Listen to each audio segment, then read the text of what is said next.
Welcome back, ball watchers. Today we have a very special guest, Mr. Patrick Schulte, an alumni of Francis Howell High School, St. Louis University. Go Bills, the most important one there. Former St. Louis FC goalkeeper and current Columbus Crew goalkeeper and U.S. men's national team goalkeeper. Patrick, how are you doing today?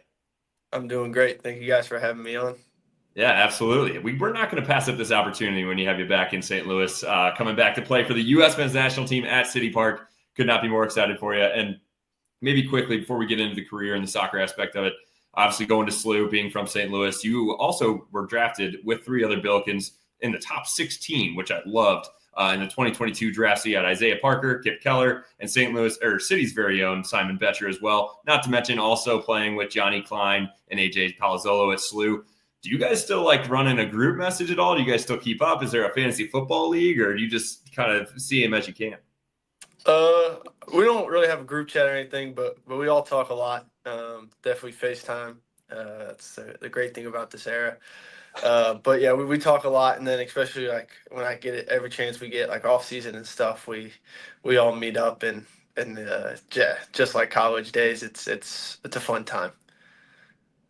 That's awesome, Patrick. And a thing that when we were doing our due diligence prior to getting into the interview here was, what do people want to hear about? And I'd say most people, locally here around St. Louis still remember the legacy that you started building before you even made like a first tier, top appearance. And that's with St. Louis FC and the legacy of the 3 PK saves against Des Moines. I mean, back when you were 18, I believe, right? I mean, walk us through your perspective on that, Patrick. I guess that night, that day, what was going through your head as you get that call up, you get that debut, and then you have that performance? I mean, it's got to be etched in your mind. Yeah, it's my first professional game, first time, playing for the hometown team. I was nervous. Like you said, I was 18, first time kind of traveling with the team and kind of, experiencing what it's like to be a pro.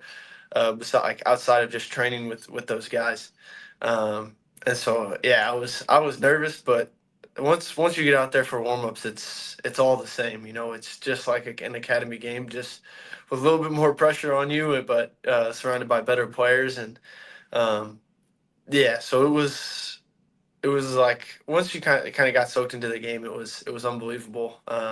Definitely got nerve-wracking towards the end because I didn't want to be the reason that we Right.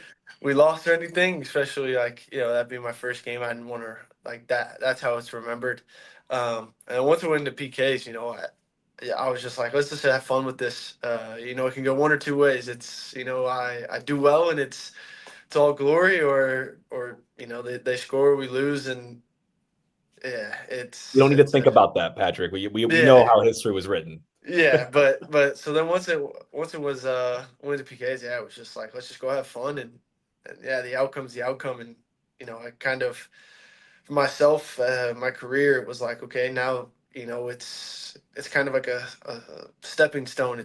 I've done this once. Now it's like every time it goes into PKs, it's like another to build off of kind of thing. It's a great moment, and definitely helped to kind of jumpstart my career.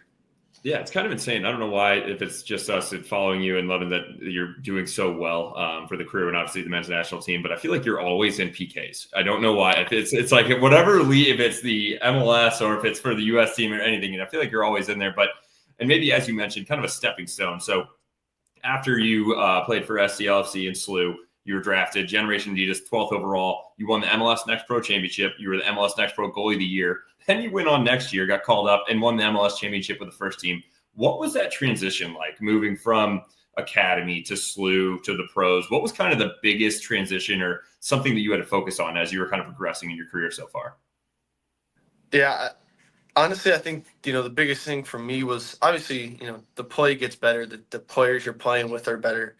The speed of play is faster. All that kind of stuff is, I feel like, as expected. But for me, it was how to take care of myself off the field. You get older, and I kind of had to grow up a lot faster than a lot of my friends. Or not saying that they're not grown up, but like I'm living on my own. I go from living, never leaving St. Louis to now living on my own in Columbus, like having to cook every meal, how to take care of my body and not just, be a college kid and just like be out there and your body just naturally just recovers and everything. You're just like, it's a lot more pressure on games, I feel like. And so I think those things, just how to deal with yourself off the field, as well as taking care of like your body, eating the right things and transitioning yourself to, you know, be able to make that jump and be able to sustain it as well. Yeah, I know SLU's got a great nutrition program, but I remember when we were there as well, like I would just go home and eat a family-sized box of mac and cheese and just call it a meal. And I'm sure that you were the same way. So getting that transition for food, I'm sure was a tough one. Yeah.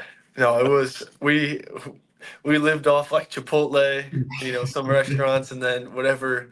Luckily enough, uh, my roommates, a lot of us were from St. Louis, so our moms would, bring a big catered thing of meals, and that's what we would live off for the week. We cook every now and then, but it's whatever you can make. Honestly, at that point, frozen pizzas, Oh my God. I mean, all that stuff. Easier times, Patrick. I have to kind of kick myself sometimes when we're talking to, stories like yours, because I mean, that we just talked about the St. Louis FC memory. You were 18. I mean, you're now 23, right, Patrick? So I mean, the amount of things that have happened in your career, I really, like you said, I think I look back at that St. Louis FC moment as like a trampoline or a catapult into the rest of your career, because it's been hits on hits on hits. Justin mentioned MLS Cup. I mean, going off of the MLS Next Pro the year before, and then now you're, in your hometown city playing with the red, white, and blue. I mean, it's a story that, I don't know if you could be written, honestly, but you're living it right now. Have going off of our script here, Justin, I just want to ask you, Patrick, have you taken any time to kind of reflect or like sit back and be like, whoa, like this has been speed running this career so far? And do you kind of sit back and enjoy a little bit, or do you just kind of put the pedal to the metal and keep going? Yeah, it's been pedal to the metal, just keep going. But hopefully, this is kind of my first real off season. Just last year, coming off championship, and then going straight into basically January camp with my first call up. Like I really didn't have a break, so I never really could reflect on, what that jump and that transition was like. And then this year was, a whole different roller coaster of emotions. Things playing in different tournaments, playing for different championships, and so it was a whole different experience, and it was just really busy. So hopefully this off season now, after this camp, I can kind of just go home and well, I am home, but go back to my house with my family, and just kind of can reflect, like you said, and just kind of take it all in, but use it, because there's a lot more that I want to accomplish. And so just kind of reflect on everything, know where I need to get better at, and then go from there to improve, so I can continue to have moments like that in my career. Yeah, that's insane. I didn't really think about that with your call up last year. So, I mean, the championship, the MLS Cup final was like December 10th. And then you're called up, like 3 weeks later, and you got to throw Christmas in there with your family, where I'm sure you're busy as hell anyway. So, that's insane that you had that quick of a turnaround. But you did mention home. We tapped into and reached out to one of our friends, mutual friends, Mr. Tim Kelly, former goalkeeper coach of yours. And he asked us, he had a couple questions that he wanted us to ask you. And the first one, I'm interested as well. I'm assuming he's got some insight on this, but he said, how did your opportunity come at the Columbus Crew, and how were you able to take advantage of that opportunity and not look back? Yeah, I think obviously kind of stems from year one. We had a whole different coaching staff year two, but just kind of building off what I did in year one, and just kind of grinding every day, because I was with the second team playing games, but I was training with the first team, but it wasn't all glory at times. So there was times I was on a field by myself and just training alone, or taking reps after practice with forwards, and then just playing on the weekends with the second team. So I think just kind of trying to build off that, and you know know that that's where I've been, and I don't want to go back there. I want to continue to push myself forward in my career. But yeah, having a good year with the second team, and and then the new coaching staff coming in, it was a fresh start for everybody, and they watched clips from the second when I was with the second team, and yeah, the coaching staff, Wilfred and their staff, I'm so thankful for them because they gave me the opportunity, but they believed in me more importantly, and they said, it's go out there, you're gonna sink or you're gonna swim, the first game, and I didn't find out till the day before. It wasn't a great start. Lost 4-1 to Philly Union away, but they said, it's you're young, like it wasn't a bad game by any means, but they just believed in me, and it just kind of allowed me just to kind of keep pushing to continue to get better, knowing that I had their trust, which was awesome. I love it. I love it. We got some good insight too, Patrick, on your love of other sports, not just the great game we're talking about here, but listening to your first love. I believe I heard you on a different podcast mentioning the game of basketball. People don't really picture basketball and soccer, ever playing well together. I guess in goalkeeper, you can kind of make a little bit of a situation there. But how do you think your abilities in basketball and just your skill and I guess compete level there have kind of translated or helped you, be successful in MLS? Yeah, I miss it. I love basketball. I'm sure TK probably told you a little bit about me and basketball as well. But it's honestly it was so nice to be able to play in high school, because every time in the spring season, I felt like after coming off that winter of playing, the game happens so fast. Basketball, it's high paced, high tempo. Plays are happening. You're trying to read defenses, read your teammates making movements. And for me as a goalkeeper, it was you're seeing the whole field, and you're watching basically what everyone's doing at all times. And so I felt like when I came back to soccer, the game was just moving at a slower pace because of how fast paced basketball was. And then so I think just like mentally and reading the game, it was a big improvement for me. But then staying athletic, that's one thing that, I feel like I've kind of gotten away from. And, I want to get, that's one thing I want to work back on this off season. But like the movements and going up for a cross or going through traffic and finishing at the rim, or, out rebounding somebody, like those things, like, you don't get that much in soccer, but Right. you realize you use them way more than anything. Like coming up for a cross, or playing defense, you're in a low position, then you have to like react to a pass, or a movement, or a player making a backdoor cut. Like those reactions Right. are little things that like you don't realize kind of translate to how soccer is. So maybe on that point as well, do any of the guys U.S. men's national team, do you guys do any pickup? I feel like I randomly see a basketball hoop sometimes around your guys' training, like shooting long shots. I feel like I've seen Christian hit some shots, but do you guys do any little 2v2s, 3v3s? No, we don't play pickup, but we're in Kansas City. I think it was September camp, and there was a lot of basketball being played. Not one-on-ones or anything, but like knockout. Like there was some other games that we were playing like around the world and stuff. But I'd say the most competitive thing with these guys is golf. We golf. Oh, Everyone around here loves to golf. Are you a golfer yourself? Very much so, yes. What is I love golf. I love golf way more probably than a lot of guys here. What's the handicap, if you don't mind us asking?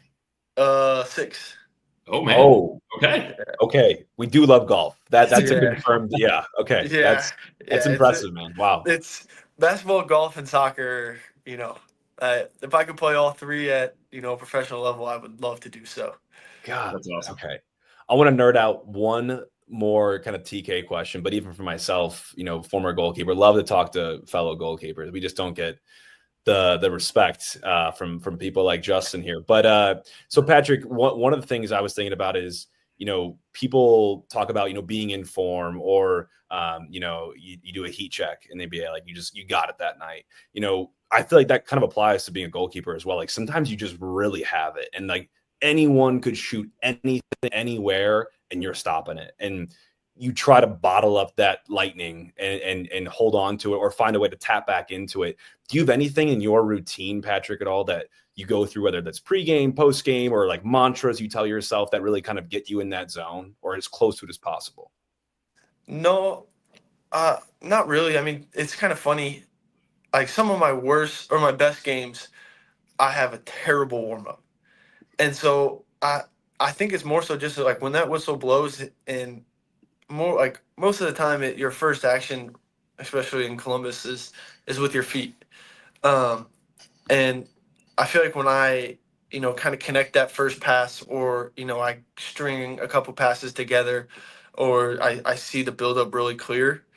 I think that's when it's like, okay, like I really have it tonight. Um, or you're called into action within the first 5 minutes, and you make that save. It's like, okay, like Right. you're on it. Yeah. Um, but yeah, I think those two things, like from my past, that when I've had good games, those were kind of my indicators of, Yeah. okay, I got it tonight. Love it. That makes sense. I love it. I absolutely love it. And I think maybe, I know we're getting closer to the end here, but wanted to round out with a couple U.S. men's soccer questions more specifically. I think the first one, the coolest one for me at least, is you got the chance to go over and play in the Olympic Games with those guys in the younger squad. Tell us a little bit, like, what was that experience like to go over there, play for the U.S. men's national team? Obviously, not the outcome that you guys were really ultimately looking for, obviously trying to get a gold in a tournament like that. But what did you learn while you were over there? What was the experience like? Is there any cool nuggets that you could share with everybody? Yeah, I think it was an unbelievable experience. I think it was obviously it was crazy. It was my first international experience, or like international tournament experience, and then it being the Olympics was unbelievable. But I think for me, the thing I like didn't realize, and okay, this sounds like a little bad, but like the Olympics, it's like high pressure, but then like you're in the game, and you're like you just feel way more pressure just because like you want to do good for your country. It's not about you. It's not about the team. It's like I know I have the whole United States behind me, like wanting to do like see us succeed, and that was a little scary at times. Like just kind of not scary, but it was Yeah. like wow, like you felt it. And then losing the first game, it was like we didn't want to get grouped. We wanted to at Mhm. least make it out and continue to play. And so then it was like you have to win the next two. So you kind of felt that feeling a little more than what we were wanting. But yeah, it was honestly it was an unbelievable experience just playing with those guys. The relationships that you made, like the bonds that like I still talk to a lot of those guys. Right. You know, almost just as much as my hometown friends that I talk to every day. So yeah, it was. I think the bonds in the hotel, like you're locked in, you're traveling, you play. It was so taxing because you played every 2 days or 3 days. So it was like you would, and then it was all in a different city every time. So as you play a game, next day you get up and you would travel. You'd basically get there and like do like a little recovery, and then next day was the day before a game. So it was like mentally, like it was just you were like all over the place, and then like you Right. had to refocus, and then physically, like after playing 4 games in 8 days, you're like, oh my god, like this is crazy. But it was awesome. Like I would trade anything to do it again. And you've taken that, obviously, Patrick, and you've parlayed that with now being in full national team setup again, this time underneath the banner of a new leader in Pochettino. So walk us kind of through. You talked about the brotherhood and how you've kept up really close with a lot of those guys from the Olympic team, but walk us kind of through, or take us back into the locker room and tell us how are the guys feeling underneath the new leadership with the new coach and Pochettino, and your ambitions and outlook on this year and moving. Guys are really looking at 26. Yeah, I think it was a change for everybody. A lot of these guys, I had Greg in just a January camp with.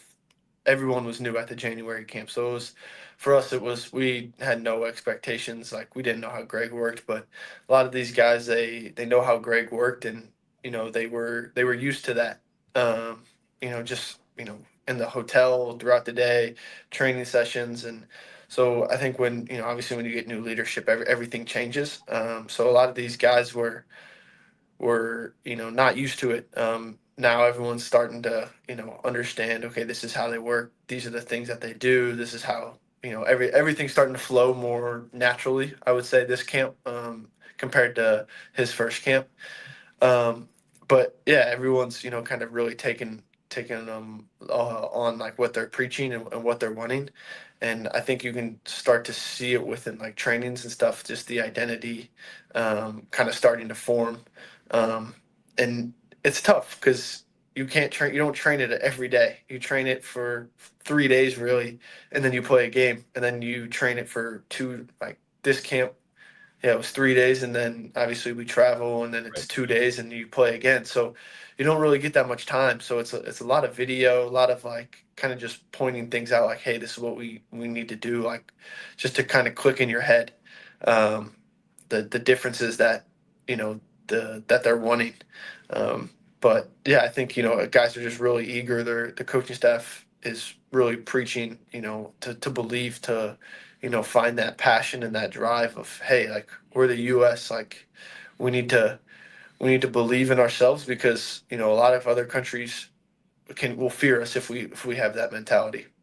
Yeah, absolutely. And that's an exciting, I like that. And we're going to end with that because, I mean, it's kind of insane, Patrick. We are only a year and a half away from hosting the World Cup. So could not be more excited for you and the boys under Coach Gino as well. So just want to say thank you again for giving up some of your day today. We're pretty excited to see you back here at City Park and take on Jamaica. So good luck. And thank you very much again for coming back on. Yeah, no problem. Thank you guys for having me. Thanks, Patrick.